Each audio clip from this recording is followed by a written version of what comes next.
Every journey has a story, and every story has a beginning. And for us, it began right here.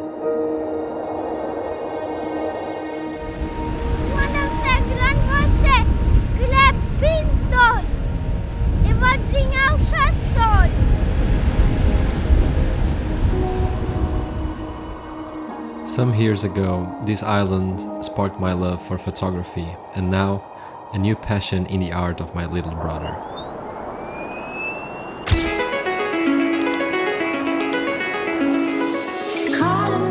Eight years ago, I went on my first ever trip with my mom to the Azores.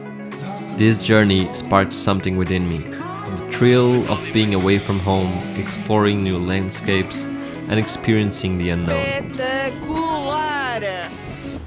It was during this trip that I also discovered my passion for photography. Inspired by this feeling, my family has started to travel together at least once a year. And now, let me take you through our latest adventure.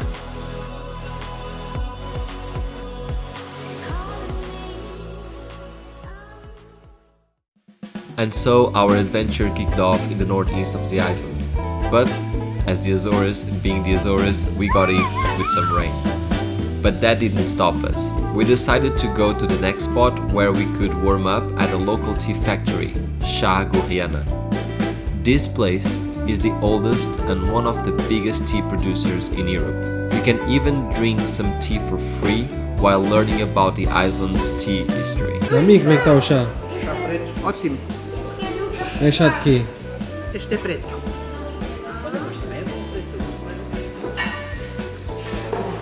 O preto é muito bom. Eu gosto mais do preto do que do verde também. After having some tea, we made our way to Ribeira dos Caldeirões. This spot is super easy to access and it lets you to get up close to some of beautiful waterfalls. É uma cascata, uma gigante. Mãe, olha o que eu tenho, os joelhos. Caí deste relevado. Caí do relevado.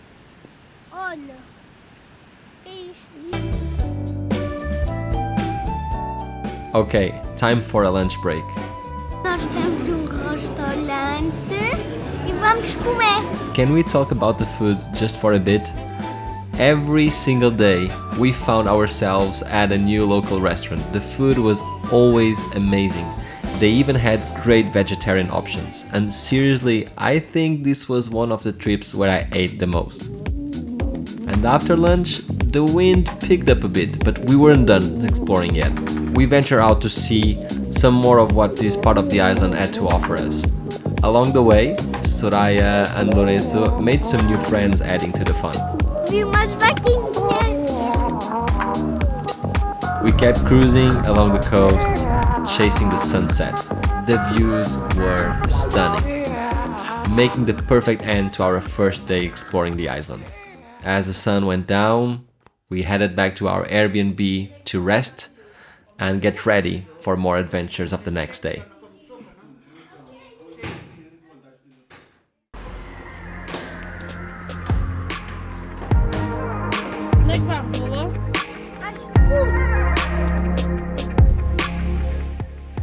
Já dormi, já estudei, já tomei o que é moço. E agora vamos passear. Vamos lá. Vamos. First stop, Ilhéu de Vila Franca.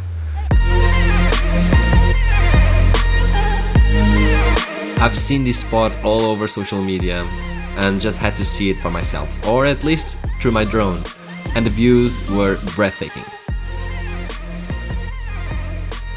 And after admiring the views, we headed to a charming little fisherman village. I really love to discover these hidden gems when I travel.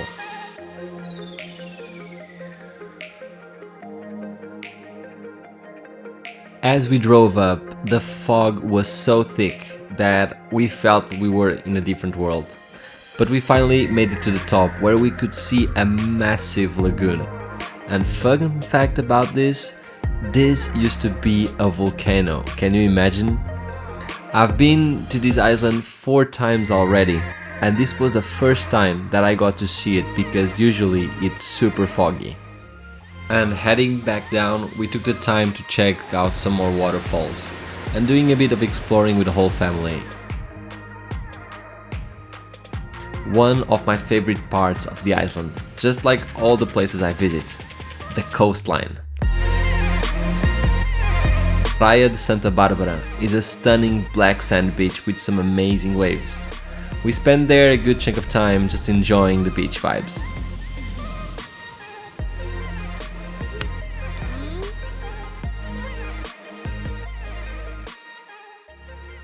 And after the beach, we made our way to the hot springs at Poça, Dona Beija.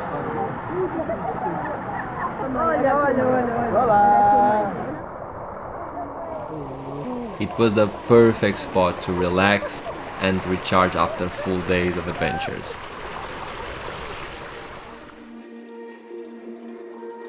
The next morning started like any other, with a family breakfast, but that day there was something really special about to happen.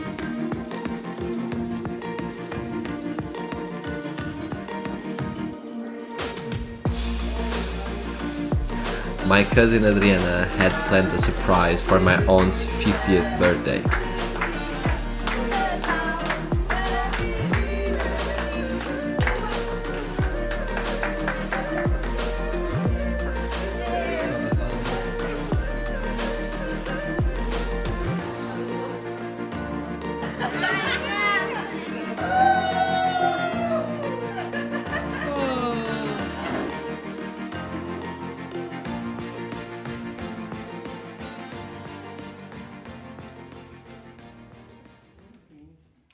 Adriana put together a surprise video with birthday wishes from all the family members, even those in France.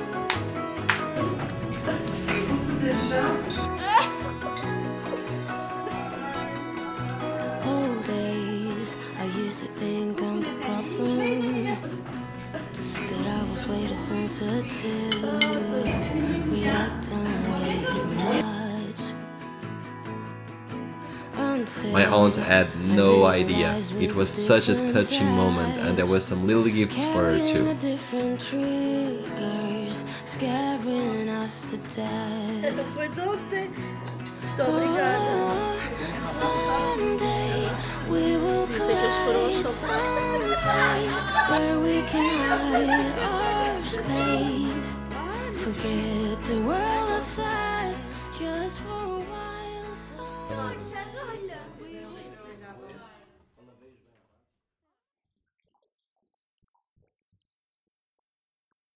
And off to another day in the island, and yes, it was raining again.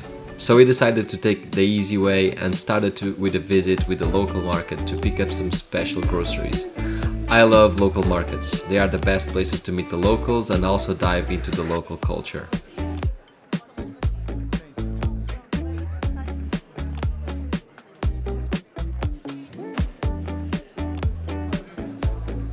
And by being immersed in the local gastronomy, we made a stop at a pineapple plantation, which is really common around here. E agora estamos a ver os ananases. São feitos de uma palmeira. É isso. Uma palmeira? Sério? Sim, só que não está crescida a palmeira. Fica mais ali um ramo, mais um, cresce. And did you know that it takes around 3 years for a pineapple to grow? I'll definitely remember that next time I hit one. Descobri que os ananases nunca crescem da palmeira. Então, Crescem na...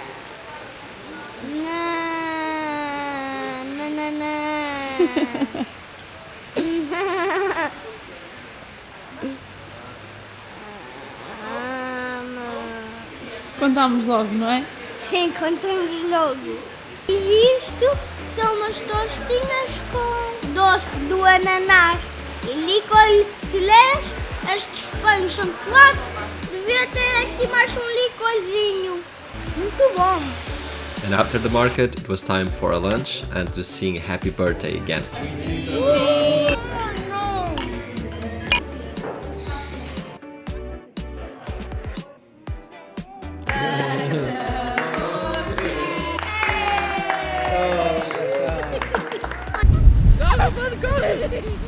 To finish the day, we went to one of my favorite beaches in the island, Praia dos Mosteiros.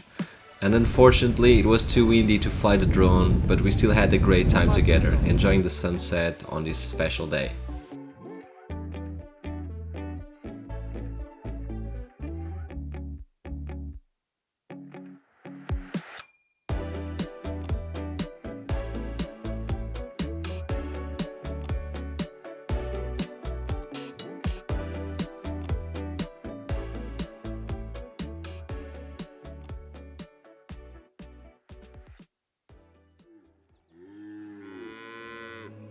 Our final day in the Azores began with a unique kind of traffic.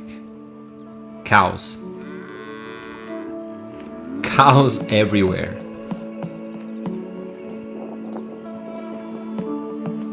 First stop was, in my opinion, one of the best viewpoints in the island, Miradouro da Boca do Inferno. It's a must-see for everyone visiting this island. Next, we went to see this mysterious abandoned hotel. It was actually built in the 80s and it closed because of several problems and it went bankrupt. And today it's totally abandoned.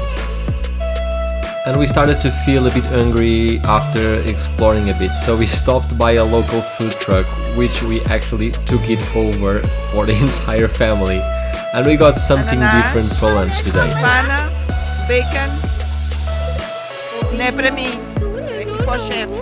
Cogumelos. But it was indeed a little treat for us to be eating all together while admiring the stunning surroundings. And our next stop was this volcanic rock beach. The black sands here with the rugged coastline create such a dramatic landscape. Definitely something unique from this island.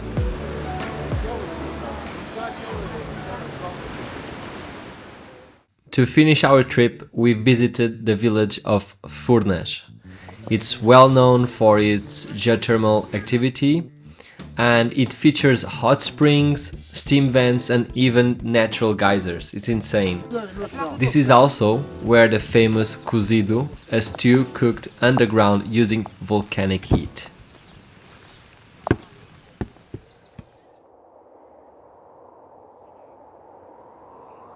And as our trip comes to an end, I have to say that this trip was something special. It was not my first time here, but I keep falling in love with this island. This was more kind of a relaxed trip than I'm used to, but you know what? It made me even more curious to come back and explore the other 8 islands of the Azores.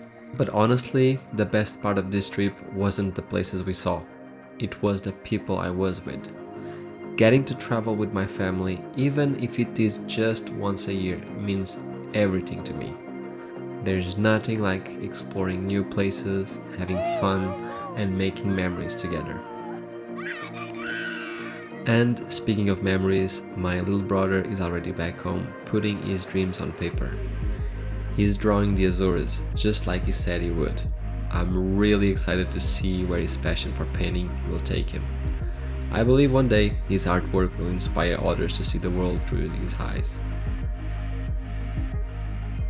So, until the next adventure, keep exploring, there's a whole world out there waiting for us. See you in the next one.